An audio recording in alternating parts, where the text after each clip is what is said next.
Case का बड़ा फैसला आ गया है। बड़ी सजाएं सामने आई हैं। साने 9 मई के 2 मुकदमात का फैसला सुना दिया गया है। शाह महमूद कुरैशी को दोनों मुकदमात से बरी कर दिया गया है। महमूद रशीद, उमर सरफराज शीबा को 10 साल कैद की सजा सुनाई गई है। लाहौर की इंसदाद दहशतगर्दी के अदालत के जज ने कोट लखपत जेल में फैसला सुना दिया है।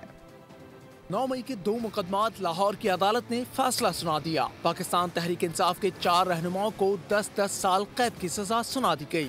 10 साल कैद की सजा पाने वालों में यास्मीन राशिद, एजाज चौधरी, महमूद रशीद और उमर सरफराज चीमा शामिल हैं।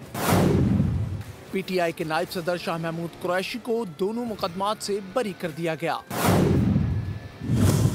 आलिया हमजा मलिक और सनम जावेद को 5 साल कैद की सजा सुना दी गई। जिना हाउस के करीब गाड़ियां जलाने के केस में 65 सरकारी गवाहों के बयानात पर जरा मुकम्मल की गई। मुकदमे में 65 गवाहान ने शहादत रिकॉर्ड करवाई। 17 मुल्जिमान का ट्रायल किया गया। 7 इश्तिहारी करार दे दिए गए। 1 मुल्जिम वफात पा चुका है।